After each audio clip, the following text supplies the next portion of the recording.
Hello everyone. आज ये हमारा फोर्थ लेक्चर है इलेक्ट्रोमैग्नेटिज्म और magnetic effect of electric current के ऊपर। आज जो हम लोगों का टॉपिक है वो है force on A current carrying conductor in a magnetic field.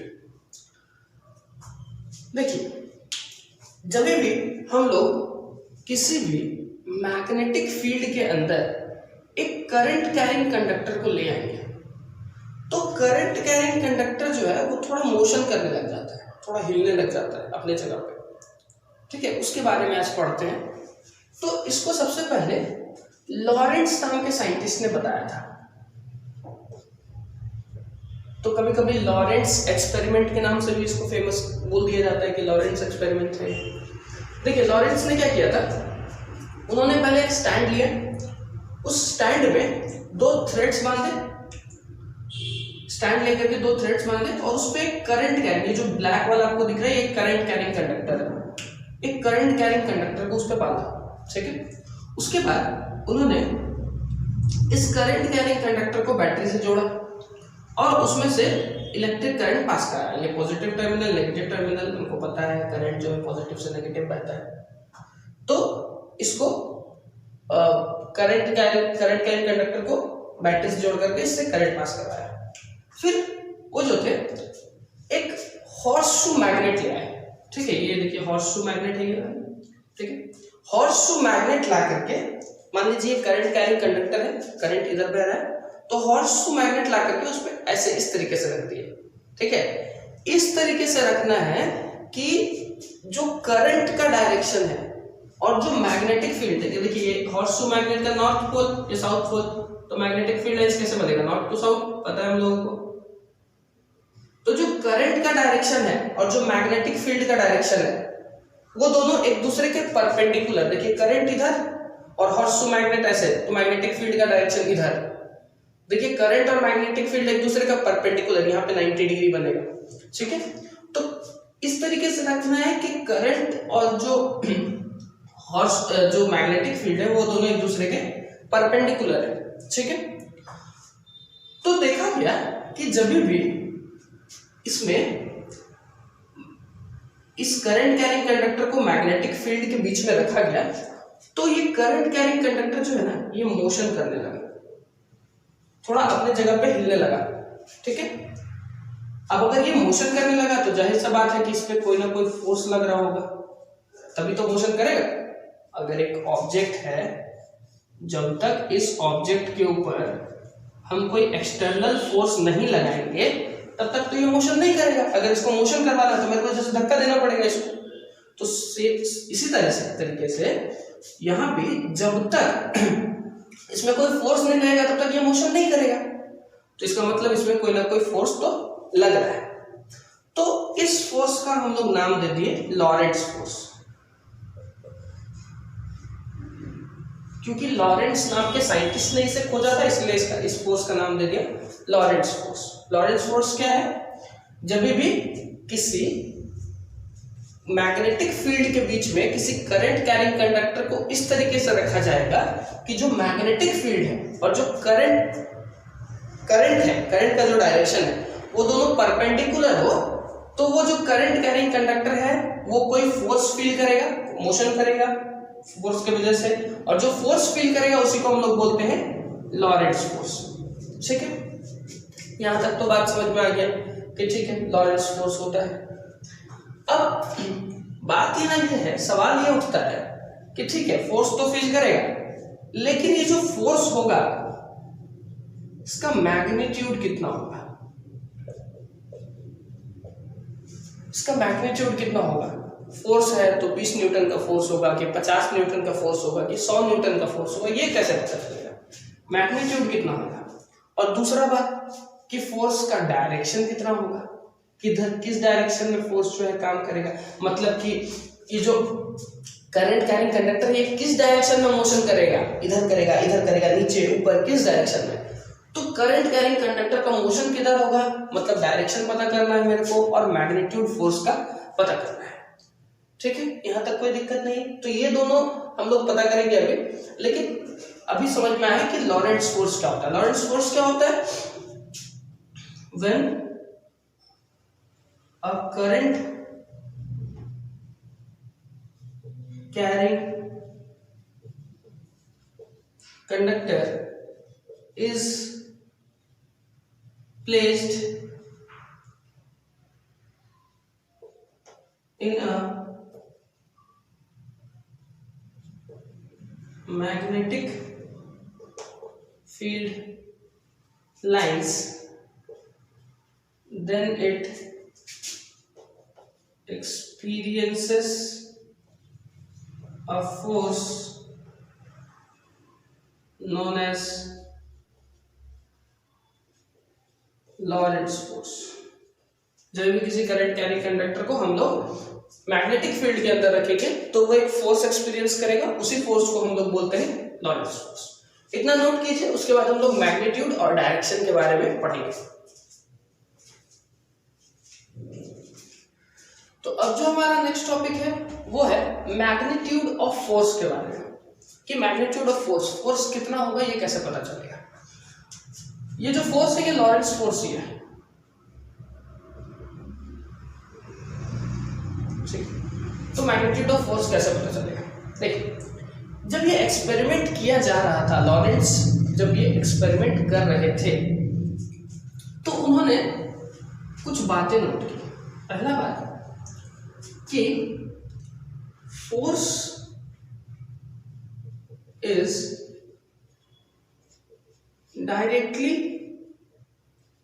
Proportional to current. Force जो होगा वो करंट के डायरेक्टली प्रोपोर्शनल होगा। जितना ज्यादा करंट बहेगा उतना ही ज्यादा फोर्स होगा। उन्होंने देखा कि ज्यादा करंट बह रहा है तो फोर्स भी ज्यादा लग रहा है, ठीक है। तो force is directly proportional. Directly proportional का मतलब कि एक क्वांटिटी बढ़ेगा तो दूसरा क्वांटिटी भी बढ़ेगा।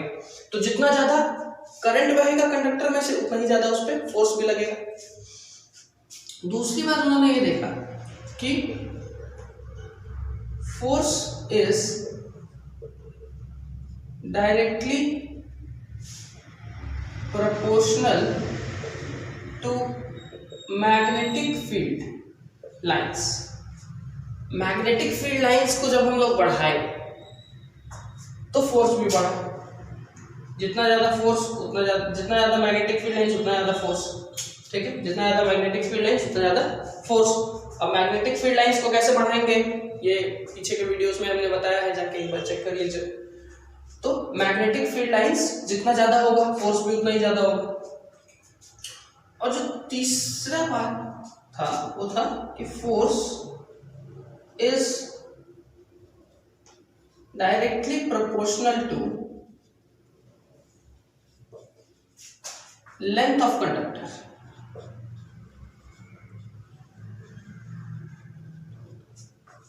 मतलब जितना बड़ा कंडक्टर लेंगे उतना ज्यादा फोर्स देखने के लिए मिलता है। छोटा सा कंडक्टर कम फोर्स, बड़ा कंडक्टर ज्यादा फोर्स, लंबा कंडक्टर। तो force is directly proportional to length of conductor. Conductor का लेंथ बढ़ेगा फोर्स भी बढ़ेगा, ठीक है। तो यहां लिखते हैं साइड में। तो ये तीन फॉर्मूले से हमको ये पता चलता है कि फोर्स जो है वो डायरेक्टली प्रोपोर्शनल है करंट के, मैग्नेटिक फील्ड के और लेंथ ऑफ कंडक्टर एल के। फोर्स डायरेक्टली प्रोपोर्शनल है इन तीनों के, ठीक है। अब हम लोगों को पता है कि जब भी हमको इस प्रोपोर्शनैलिटी साइन को हटा करके यहां इक्वल टू लाना है तो एक कांस्टेंट लगाना पड़ता है। जब भी तुमको एक प्रोपोर्शनैलिटी साइन को हटा करके इक्वल टू लाना है तो मेरे को बीच में एक कांस्टेंट डालना पड़ता है, ठीक है। और ये जो कांस्टेंट होता है ये पहले से डिफाइंड होता है। हम अपने मन से कुछ भी कांस्टेंट नहीं डाल सकते यहाँ पे, ये पहले से प्री डिफाइंड होता है, बस वो उठा के डाल देना होता है, ठीक है। तो यहाँ जो कांस्टेंट डाला जाएगा वो है F is equal to, proportionality हटा के इक्वल टू लाते हैं, कांस्टेंट डालेंगे K I B L, ठीक है। अब यहाँ K का वैल्यू जो है वो इक्वल टू 1 है, तो F इज इक्वल टू क्या हो गया, सीधा I B L 1 मल्टीप्लाई हो जाएगा तो सेम रह जाएगा। तो फोर्स का ये मैग्नीट्यूड हो गया। फोर्स का ये मैग्नीट्यूड हो गया, force is equal to IBL। जब हम करंट को, मैग्नेटिक फील्ड को और लेंथ ऑफ द कंडक्टर को मल्टीप्लाई करेंगे तो मेरे को फोर्स मिल जाएगा। ठीक है, अब फोर्स का यूनिट हमको पता है, यूनिट ऑफ फोर्स न्यूटन होता है। अब अगर मेरे को इसका यूनिट चाहिए बी का, तो बी का पहले फॉर्मूला निकाल लेते हैं। B इज इक्वल टू आई और एल को इधर मल्टीप्लाई कर रहा है, इधर नीचे लेके आएंगे, डिवाइड करेगा, तो F is equal to I by L हो जाएगा। ठीक है, अगर इसका यूनिट का बात करें तो ऊपर में न्यूटन, फोर्स का यूनिट न्यूटन, नीचे में करंट तो एम्पियर, और लेंथ तो मतलब मीटर। इसको मिटाएं, लेंथ का मतलब मीटर। तो B का जो यूनिट हो गया वो गया Newton per ampere per metre.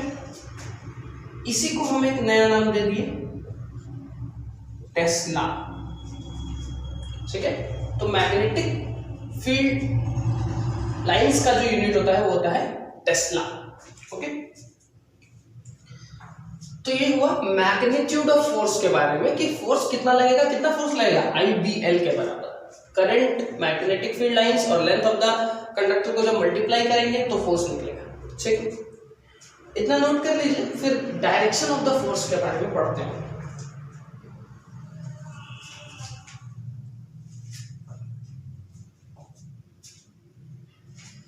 मिटा दें इसको।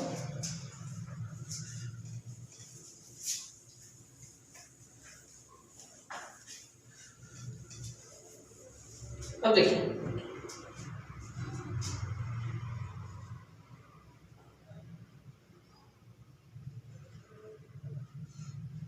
डायरेक्शन ऑफ फोर्स,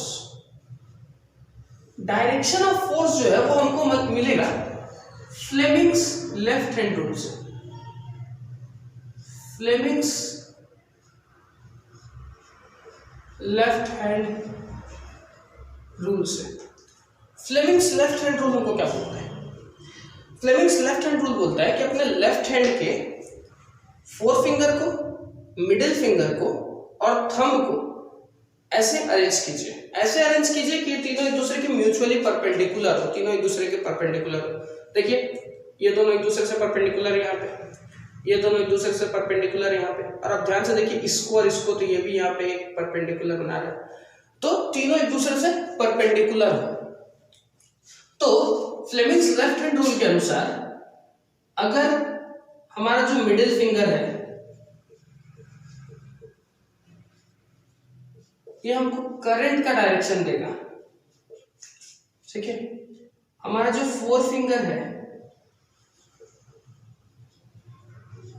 वो हमको मैग्नेटिक फील्ड लाइंस का डायरेक्शन बताएगा, तब हमारा जो थंब है वो हमको फोर्स का डायरेक्शन बताएगा। यही मेरे को पता करना था, डायरेक्शन ऑफ फोर्स, या फिर बोल सकते हैं मोशन का डायरेक्शन बताएगा।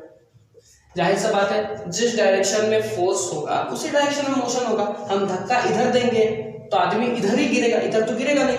ठीक है, तो फोर्स में किसका डायरेक्शन बताएगा मेरे को? थंब किसका डायरेक्शन बताएगा? फोर्स का। देखिए, वो जो हम यहाँ पे, आप बैक करके एक बार देख लीजिएगा वो डायग्राम, हम जो यहाँ पे डायग्राम बनाए थे उसमें करंट का डायरेक्शन किधर था? इधर, ये आई का डायरेक्शन था। ठीक है, और जो मैग्नेटिक फील्ड लाइंस का डायरेक्शन वो अंदर की तरफ ऐसा था। अगर 3D में इमेजिन करें तो ऐसा था अंदर की तरफ। ठीक है, यहाँ ऐसे बना देते हैं।